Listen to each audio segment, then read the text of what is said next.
Welcome again. This is Mwalim Jeff Bama. We are going to go through the lesson plan preparation method in CBC. We have various methods of lesson preparation, and the most crucial one before the actual lesson is the preparation of the lesson plan. Remember, the CBC lesson plan seems to be different from that of OBC.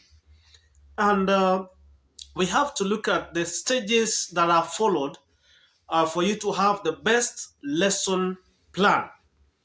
And you have to consider the fact that the lesson plan is derived from what you have in your schemes of work. And the specific lesson outcomes will give you what to write in the lesson plan, among other items that you need from the schemes of work. And this is how it goes. The first thing you have to do is to write the name of the school. After the name of the school, we have the learning area. Which subject is that? Or we call it learning area. You have to state the subject. And then the date when the lesson will be taught. We have the time of that particular lesson. There is that column. You have to fill it. And then we have the grade. Which grade is that you're handling? And the role, which means the number of learners that will participate in that particular lesson. Then from there, after drawing that particular part, you move to the next part that we call strand. You have to write the strand. Which strand is that? Then the substrand. The substrand, if for example, the strand is grammar and the substrand is determiners or articles, you have to indicate that. Then you move to another part we call the specific learning outcomes.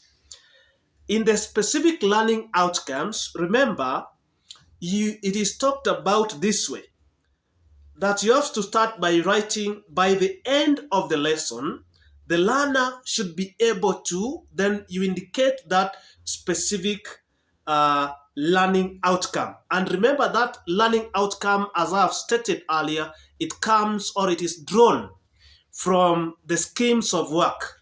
Remember, these specific learning outcomes must be either cognitive based or skill based, and they can also be attitudinal based. When we talk of cognitive based, it means they test the cognitive of the learner, the mentality of the learner.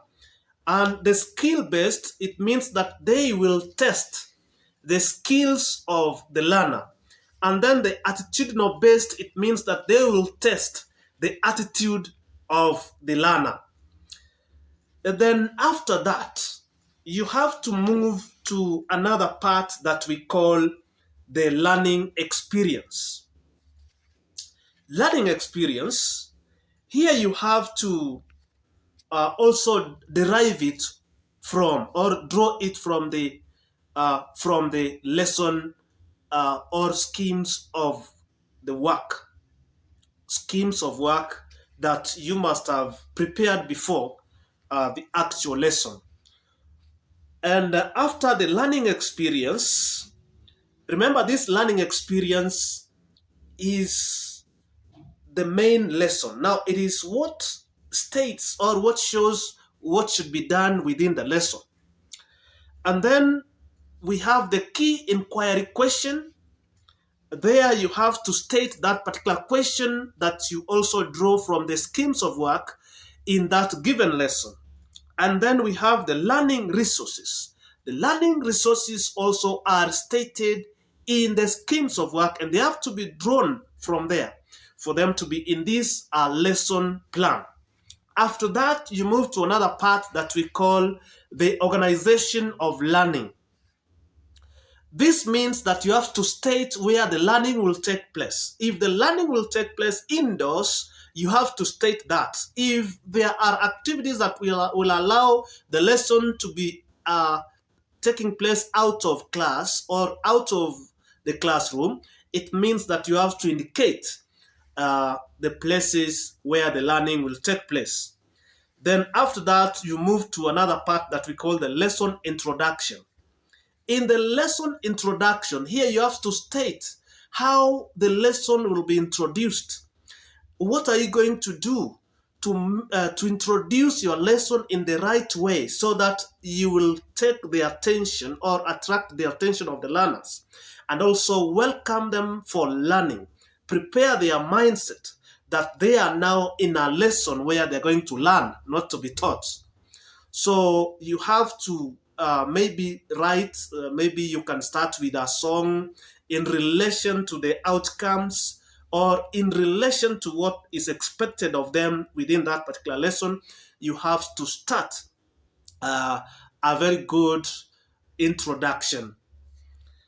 After that, you move to now the actual lesson. That is what we call the lesson development.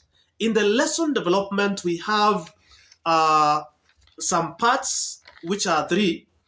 The first part, you have to write what happens. That is in the first step. It is called step one. In step one, you must make sure that you write what happens, and remember to also state the core competencies that learners will gain out of that part, as well as the values and PCIs. Remember, the PCIs are the pertinent contemporary issues that I will mention later on. So what is there is that in the first part, if at all the lesson, in the lesson the strand was grammar, and the substrand learners were talking about determinants. So what is there in the first step? What you have to write, for example, you can say that learners will be guided to name the things found in the school compound. That is an example on how you can start this particular lesson. So those things found in the school compound will guide them to the actual substrand so that they will be able to understand what is expected in that particular substrand.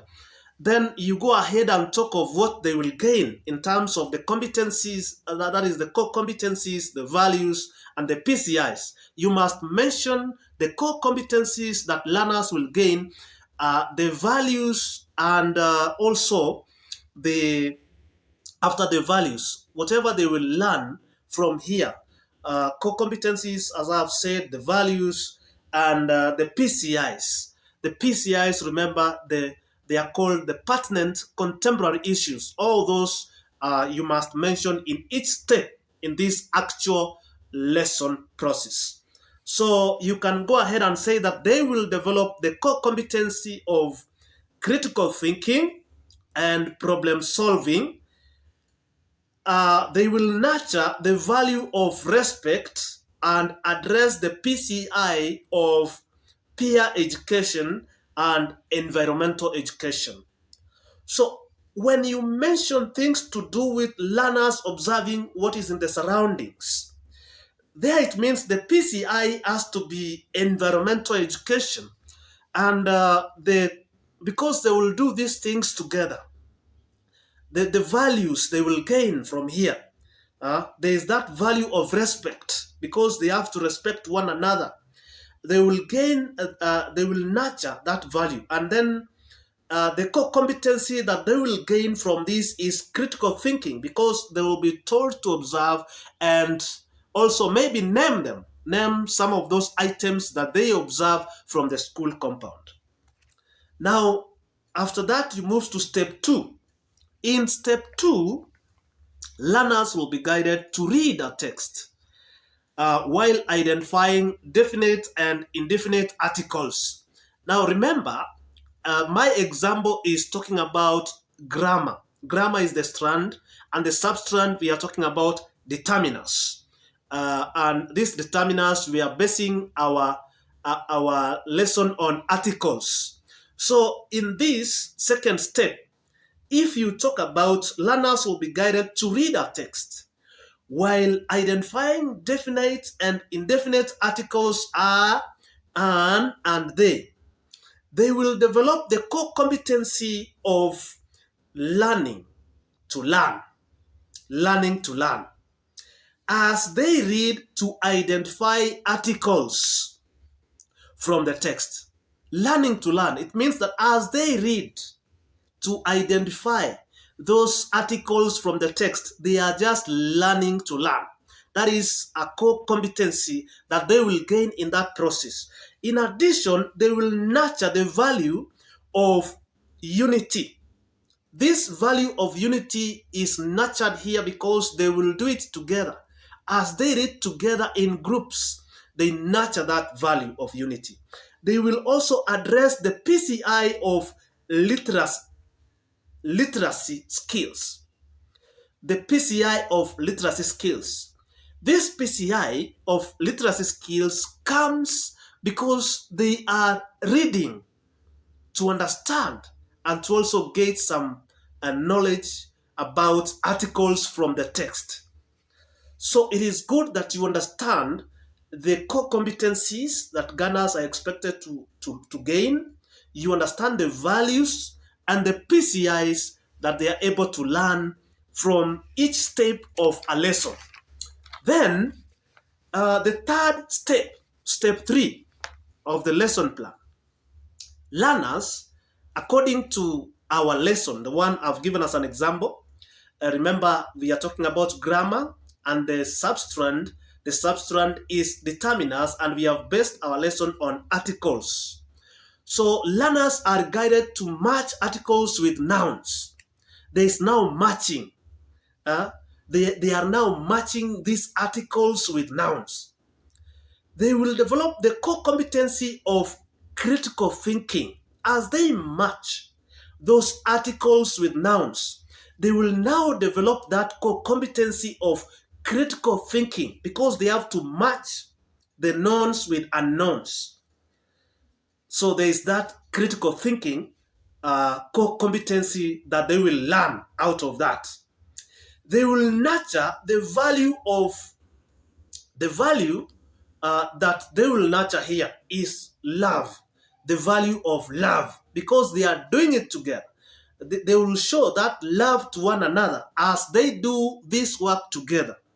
And in addition, they will address the PCI of problem solving, because it is problem solving as they match. Then that PCI that they will nurture or they will be able to address, they will address the PCI of problem solving. I do not mean that these are the only PCIs or this is the only PCI that they will be able to address. They can address other related PCIs. Then, after that part of the lesson, then the next step of the lesson plan is the extended activity. What do we write next to the extended activity? In the extended activity, we expect to give the assignment to the learners. What learners will do on their own. It could be homework, it could be classwork. It will depend with the teacher's organization or plan. So, for example, in this particular lesson that we are talking about articles, learners will be guided to watch a video about family and identify the words and they in the video at home.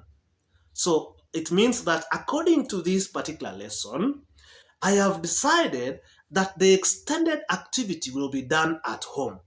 So that is one of the examples of an extended activity. It can be done in class or at home. And in most cases, it is done at home as homework or assignment. So there is another part of the lesson plan that we call the conclusion. In the conclusion part, how do you end your lesson now? How do you end your lesson? That matters a lot. You can end by asking learners some oral questions to just recap on what they have learned. you can end by maybe asking them to go through something they have done. There are several ways in which a lesson can be concluded. For example, in this, I can say that learners will be asked oral questions about articles, and that will help them to recap on what they have learned. And the last part of the lesson plan is the reflection part. In the reflection part, it is like in the schemes of work, we also have that as the last part, the reflection. How was the lesson achieved? Did the learners meet expectations? Or you can talk of most learners in the lesson met expectations. Or you talk of a few or two learners were below expectation, or what did you achieve at the end of it? You just write a reflection, and normally this one is filled after the lesson. The reflection part, be it in the schemes of work or the lesson plan, this part is normally filled after the lesson. Thank you for your time. Thank you so much for watching Mwalimu Jeff Bama. Remember to subscribe. God bless.